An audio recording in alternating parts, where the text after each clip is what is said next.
The Swedish government, through its embassy in Manila, is once again marketing its JAS 39 Gripen for the Philippine Air Force's multi-role fighter jet acquisition project.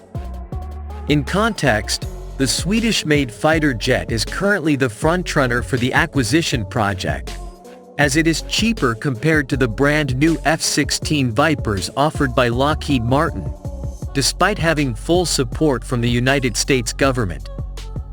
This push comes as the multi-role fighter jet acquisition project still waits for a budget release, as the Department of Budget and Management is still in the process of providing a special allotment release order, or SARO, for this project to push through.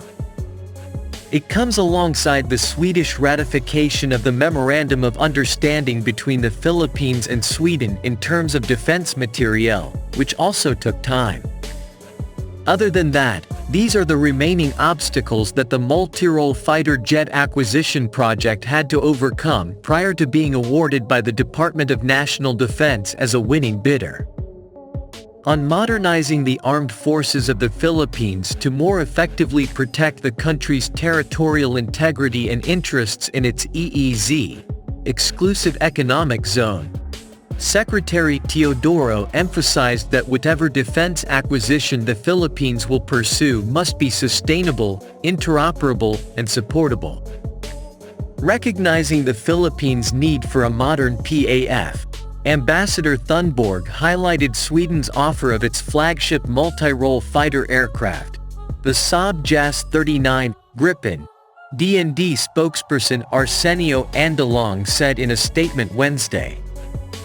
The JAS 39 is considered one of the top two contenders for the PAF multi-role fighter (MRF) acquisition project, with the other jet fighter being the U.S. Lockheed Martin F-16V Viper, the latest version of the American-made aircraft now being supplied in large quantities to many air forces around the world.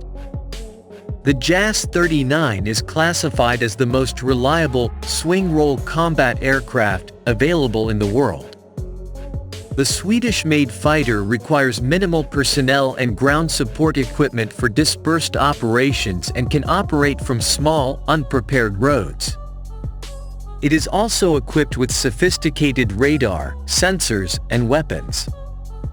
The MRFs are expected to backstop the military's existing fleet of 12 South Korean-made Mach 1.5 capable Fa-50PH light jet fighters. The requirements for the MRF project stipulate that the offered aircraft must be fourth generation or higher.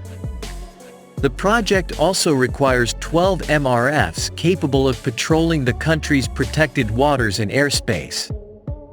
The MRF project was supposed to be part of Horizon 2 of the AFP modernization program slated for 2018 to 2022, which aims to acquire more equipment for external defense, but was pushed back for implementation due to the impact of the COVID-19 pandemic.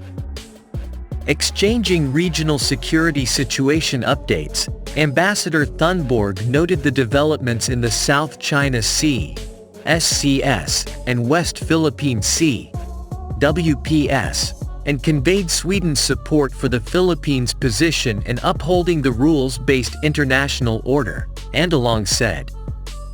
Welcoming the support from Sweden and other like-minded partners, Secretary Teodoro hoped for a global consensus on the 2016 Permanent Court of Arbitration (PCA) ruling on the SCS and underscored the importance of the Philippines' enforcement of its sovereign rights over its EEZ, the DND spokesperson said.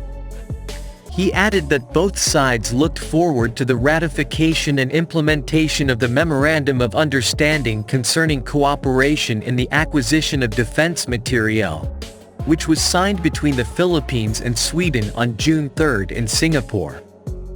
In anticipation of possible projects in the future, the Swedish ambassador proposed to facilitate the exchange of information on the two countries' differing financial systems and financing packages that Sweden could offer, Andalong stressed. Both countries are also looking at possible cooperation or capacity building on disaster resilience and management.